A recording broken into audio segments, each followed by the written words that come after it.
E esse aqui é o único canal no YouTube que tem a Bíblia comentada versículo a versículo. Por isso que seja bem-vindo, seja muito bem-vindo. Aquele salve, salve, gente boa de todas as manhãs. Nesse vídeo nós vamos comentar a respeito do seguinte: a difícil tarefa de olhar para o céu. Então fica comigo até o final, não sai daí, vamos junto?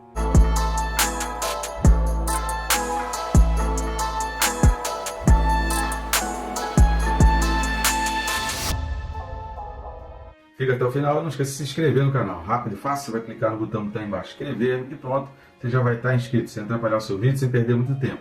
Eu recomendo também clicar no sininho, porque clicando no sininho, além de ficar por dentro de todas as novidades que tem aqui no canal, você também se disciplina. A gente fica deixando para estudar a palavra depois, e esse depois acaba não chegando nunca. A gente está aqui para te ajudar a não perder esse tempo. Então vamos lá, o texto bíblico base para esse vídeo é Hebreus 11, 35. Então vamos dar uma leitura na carta aos Hebreus, capítulo 11, versículo de número 35. Mulheres receberam pela ressurreição os seus mortos. Alguns foram torturados, não aceitando o seu resgate, para obterem superior ressurreição.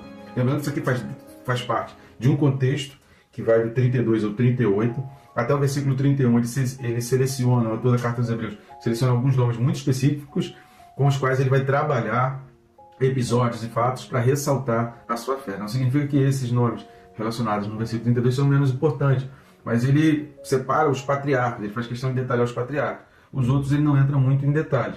E a gente não pode esquecer que ele estava escrevendo para judeus que eram tremendamente conhecedores de todo o contexto desses personagens aqui. Então, mesmo sem citar nomes, a partir do versículo 33, ele começa a citar episódios, alguns relacionados aos nomes do versículo 32, mas outros já não relacionados. Porém, ao citar esses episódios, aqueles leitores ali daquela época tinham pleno conhecimento daquilo que estava sendo falado. Porém, o nome é importante em algumas situações, mas a gente não pode esquecer também o mais importante aqui dessa carta aos Hebreus, que é exatamente essa ênfase na fé perseverante até o fim. Então, essa questão da perseverança na fé até o fim, de não desistir, de não abandonar, de entender que você está lidando com algo superior, que você está numa aliança superior. A gente falou sobre isso capítulo 7, capítulo 8 daqui da carta aos Hebreus, toda aquela questão do tabernáculo, aquilo tudo tinha um sentido, tinha uma aplicação, tinha uma razão de ser dentro desse conceito. O autor aos Hebreus está escrevendo para pessoas que estavam passando por muita dificuldade, tendo os bens confiscados, sendo perseguidos por causa da sua fé. O autor da carta aos Hebreus vem trazer essa palavra para que eles permaneçam na fé e olhando para um outro alvo, olhando para algo que é superior, olhando para algo que está acima. E isso não é uma tarefa fácil.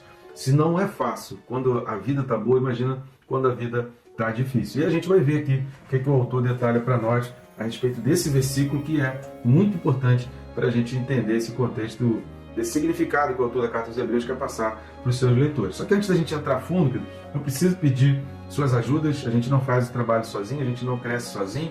Aliás, sozinho a gente pode ir rápido, mas juntos a gente pode ir muito mais longe e a gente pode ir a lugares inalcançáveis sozinhos, que a gente sozinho não conseguiria alcançar. E como você pode estar nos ajudando aqui, ajudando o nosso canal a divulgar a palavra de Deus? São várias maneiras. Uma delas é de graça, não vai custar nada e é rápido e fácil. Curtir, comentar e compartilhar. É o famoso triplo C, né? Então, curtindo e comentando no próprio YouTube já mostra o vídeo para outras pessoas, e compartilhando, você faz esse vídeo chegar a pessoas que o YouTube talvez nunca venha recomendar. E uma outra maneira também você está ajudando no nosso canal e fazendo com que a palavra de Deus alcance mais e mais pessoas, é lendo esse QR Code que está aqui do lado, ou se você estiver assistindo no celular, você pode ir na descrição do vídeo, o primeiro link que está ali na descrição, e você vai ver um menu de opções, tanto no QR Code quanto no link, o mesmo menu. Formas e maneiras de se adquirir esses livros que já estão aparecendo na capinha deles aqui do lado, são livros que eu escrevi, e eu posso garantir que são bênçãos, são livros que têm transformado a vida de muitas pessoas. O Quem se Importa com Deus é um livro fantástico. Sabe aqueles questionamentos? Por que acontece tanto mal no mundo? Por que está acontecendo isso? Por que Deus se esqueceu? Onde Deus estava quando aconteceu aquilo comigo ou aquilo no mundo? Então esse livro, Quem se Importa com Deus, te transporta para uma outra perspectiva. Você vai entender melhor tudo isso. E o Perca Peso na Trave do Olho trabalha a questão da santidade. Tem uns vídeos circulando aí de uma determinada pessoa, que eu nem chamo de pastor, porque aquilo não é pastor, né? Não, pelo menos não evangélico, né? Embora ele esteja à frente de uma igreja que se diz evangélico, falando aí que ateu tem santidade. Então esse livro, Perca Peso na Trave do Olho, vai te dar base bíblica, você vai entender biblicamente isso e vai ver que ele está completamente fora do que a Bíblia diz. Ele quer falar a respeito de ação social, ele quer trabalhar né, essa parte socialista, mas a Bíblia não está falando nada disso. Então ele que embasasse em outras coisas, mas não falasse de púlpito, que a Bíblia não fala nada daquilo que ele está falando. Então descarta essas coisas que ele está falando, e esse livro Perca Peso Tirando a Trave do Olho vai ajudar muito você a entender a santificação, o que é pecado, o que é fugir do pecado e como agir diante de determinadas situações. Então vamos lá? A primeira coisa que a gente vai entender aqui, ele faz questão de enfatizar aqui essas mulheres que receberam pela ressurreição os seus mortos. Então, com certeza, ele estava se referindo às mulheres citadas, né, nos 2 livros dos reis, né, que tem algumas mulheres ali citadas, mencionadas ali, que receberam filhos que tinham morrido, né, que receberam parentes que tinham morrido. Obviamente também que a gente vai ver a questão de Eliseu. Eu vou deixar os textos aqui, embora não vá ler todos, que é muito texto, para a gente ganhar um pouco de tempo. Mas ele também fazia parte do contexto, e era algo bem próximo, às mulheres do Novo Testamento também, mulheres que a gente vai mencionar aqui. Então, caneta aí, pega aí a caneta, dá uma pausa no vídeo, pega a caneta para você anotar os textos que eu vou estar colocando aqui. Tá legal? Pegou a caneta? Então vamos lá. Viúva de Sarepta, primeiro livro dos Reis, capítulo 17, 17 ao 24. A mulher que hospedou Elias, o filho dela morre, e ela chega para Elias e fala: poxa, te hospedei, te tratei aqui, você tem cuidado, mas foi para isso que Deus está me visitando, para visitar minha iniquidade, para me castigar. A gente tem sempre essa noção errada de que quando alguma coisa parece que está dando errado, aquilo é um castigo, e nem sempre é castigo. Aliás, esse erro de associação está muito evidente no livro de Jó. Outra mulher também relatada no Antigo Testamento é segundo livro dos Reis, capítulo 4, do 17 ao 37, a mulher sunamita, que ela faz questão até de, para Geazi, não dizer o que aconteceu, e ela vai falar com Eliseu. Então, tanto Elias quanto Eliseu tiveram experiências parecidas nessa situação. Agora, tem também, no segundo livro dos Reis, capítulo 13, versículo 21, as mulheres que eram parentes, né, ou mãe, ou esposo, ou irmã, não se sabe exatamente, daquele homem que tocou os ossos de Eliseu. Então, certamente, tinha alguma mulher que recebeu aquele homem ressurreto ali. Então, isso é muito importante também. No Novo Testamento, a gente tem vários personagens também. A gente tem, por exemplo, a viúva de Naim. Está lá em Lucas 7, do 12 ao 15. Lucas capítulo 7, de 12 a 15. Tem também a esposa de Jairo. Lucas 8, do 51 a 56, que ela recebeu a sua filha, né? Lucas 8, 51 a 56. Que diria também de Marta e Maria. João capítulo 11, que é a ressurreição de Lázaro, né? Então, João 11, Marta e Maria também foram mulheres que receberam, no caso ali, o irmão ressurreto. Porque o texto de Hebreus aqui não está falando exatamente que eram filhos, né? Mulheres que receberam pela ressurreição os seus mortos. Então pode ser filho, irmão, pode ser o pai, o marido, pode ser vários episódios. Não para por aí não, querido. Olha só, Lucas capítulo 24, versículos de 1 a 10, tem aquelas mulheres que eram parentes e discípulas de Jesus, porque elas tinham Jesus num alto preço, eles tinham Jesus numa alta consideração, e ao receberem Jesus ressurreto, aquilo foi uma alegria para elas. Elas receberam como se fosse parente delas, né? A gente tem também as irmãs de Jope, registrado no livro de Atos 9, do 36 ao 41. Atos, capítulo 9, 36 ao 41. E o que poderíamos dizer também da mãe ou irmãs de Eutico, lá em Atos 20, do 9 ao 12, lembra?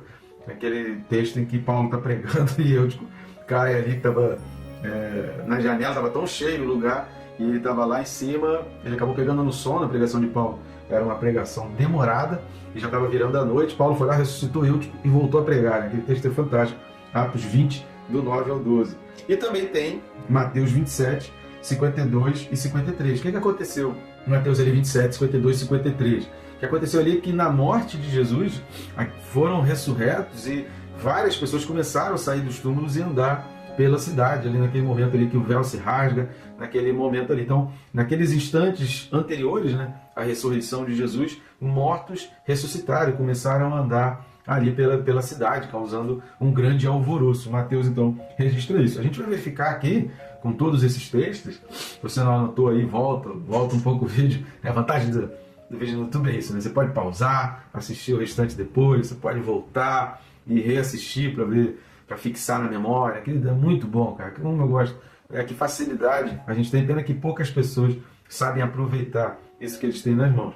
Mas se você anotou os textos, você viu aí que é muita situação. Então essa questão de de mortos ressuscitarem não era algo pouco comum, e não é algo pouco comum registrado na Bíblia. Tem muitos fatos e muitos episódios de ressurreição, de mortos que ressuscitam. Isso aumenta a nossa fé, isso alimenta a nossa fé, para a gente entender que essa vida aqui, ela é passageira, mas não é única. Existe uma vida eterna.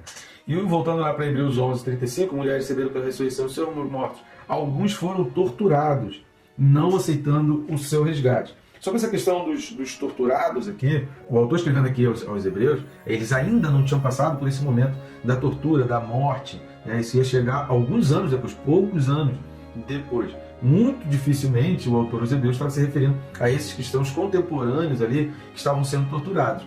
Embora aqui já tivesse conhecimento de Paulo, do que aconteceu com Pedro, do que aconteceu com Tiago também. Só que quando o autor está falando aqui, não aceitando o seu resgate, isso aqui já dá uma indicação para um episódio que aconteceu naquele período chamado período interbíblico, que é assim que encerra o Antigo Testamento, naqueles 400 anos, que foi a questão da rebelião dos Macabeus, que aconteceu entre os anos 167 e 157 a.C.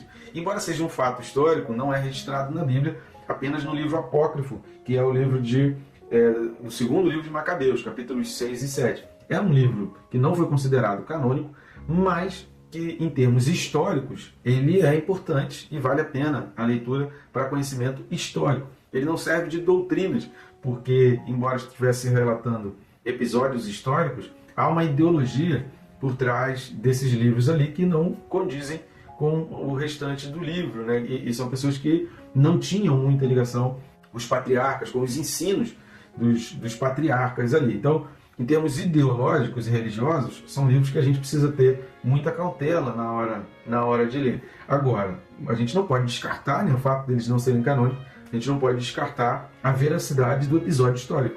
Então, quanto ao episódio histórico, isso aqui, a verdade ela é verdade. Mesmo que o diabo esteja dizendo, a verdade não deixa de ser verdade porque o diabo está dizendo. Então, historicamente, o livro de Macabeus relata episódios como esses, né, de pessoas que foram torturadas e não aceitaram o seu resgate. Então, é muito provável que até porque logo depois o autor dos Hebreus vai mencionar outros também que foram torturados no Antigo Testamento e também alguns no Novo Testamento. Então é muito provável que esse versículo aqui esteja se referindo aos Macabeus. Quer seja os Macabeus ou quer seja outros que foram torturados, juntando-se a esse episódio das mulheres, a gente vai perceber algo que fica muito evidente e que a gente também já comentou sobre isso aqui. Então vamos dar uma lida em Hebreus capítulo 7, versículo 22. Hebreus 7, 22 fala assim: por isso mesmo, Jesus se tem tornado fiador de superior aliança. Isso já é um contexto que o autor já vem preparando desde quando ele começou a falar a questão dos tabernáculos, da aliança. Ele foi fazendo todo um apanhado. Repare que se você tem estudado a Carta dos Hebreus até aqui, há toda uma construção de uma ideia para ser colocada para fortalecimento da fé daqueles judeus. A coisa é construída. Ele não vai jogando as coisas assim. Há toda uma didática de ensino em que ele vem colocando como Deus, desde o início, vem ensinando, preparando, e Deus já vem anunciando a mesma coisa em todas as situações. Então é uma construção muito didática e um fundamento teológico assim de grande valia. Hebreus também 8, versículo 6, vai dizer, olha, agora com efeito obteve Jesus ministério tanto mais excelente quanto a ele também mediador de superior aliança, instituída com base em superiores promessas. Repare também que nos versículos aí de 8 até o 12 de Hebreus 8, vai exatamente falar dessa questão da superior aliança. O versículo 13 fala assim, quando ele diz nova, torna antiquada a primeira. Ora, aquilo que se torna antiquado e envelhecido está prestes a desaparecer. Então, quando ele está falando aqui de uma superior ressurreição, é que ele está exatamente encaixando que as coisas terrenas, as coisas que Deus mostrou são figuras. Aquilo que a gente também já falou lá no capítulo 10 da Carta aos Hebreus. Eram modelos. As coisas que acontecem aqui são figuras do reino celestial. É apenas um tipo de algo que acontece no reino celestial. Embora não seja algo muito fácil, embora não seja a gente, como seres humanos, a gente tem muita dificuldade para entender isso. A gente não pode perder de vista o céu. Por quê? Porque se você se prende demais às coisas aqui da Terra, você começa a perder, parar de pensar, parar de visualizar as coisas celestiais, é muito provável que a sua fé acabe se esmorecendo, porque a nossa fé ligada às coisas aqui da Terra, que elas passam muito rápido. A vida aqui passa muito rápido, as coisas passam muito rápido, sabe? Até as alegrias aqui passam muito rápido. Então, se a gente se desprende muito, se a gente descola demais desses prazeres celestiais, a gente vai ter muita dificuldade para entender e para compreender esses homens e mulheres que enfrentaram tantas lutas. Porque como que eles conseguiram enfrentar essas lutas todas? Porque eles não estavam olhando para as coisas aqui terrenas, eles estavam olhando lá para o céu. Então, querido, é difícil, a tarefa não é fácil, você ser guiado pelas coisas celestiais e você olhar para o céu. Mas pare, acalma o teu coração e não desperdice o tempo. Separe tempo para você falar, pensar, estudar a respeito das coisas celestiais, que a gente ainda vai começar a ver. Se você não assistiu, assista o vídeo passado, que a gente está falando sobre isso. Ele até aqui, até o versículo 33 ali, ele está falando de pessoas que tiveram vitórias, que conquistaram, que venceram, que saíram de lugares, que ocuparam, né? Ele falou de diversos personagens ali, assim, de pessoas que venceram. E a partir de agora ele vai começar a falar de pessoas que aos nossos olhos parece que perderam, mas eles não tinham os olhos presos aqui na terra. A gente acha que o sofrimento, que algo que nos sobrevém é castigo. Por quê? Porque os nossos olhos estão aqui na terra. A gente não está ligado no mundo espiritual. Olhar para o céu é entender que a gente está dentro de um contexto espiritual. É entender que o mundo espiritual, ele se sobressai, ele se sobrepõe ao mundo material. E ele é muito maior, muito mais forte e muito mais poderoso. Então as coisas que acontecem aqui na terra são reflexos do mundo espiritual. Agora, podem tocar no seu corpo,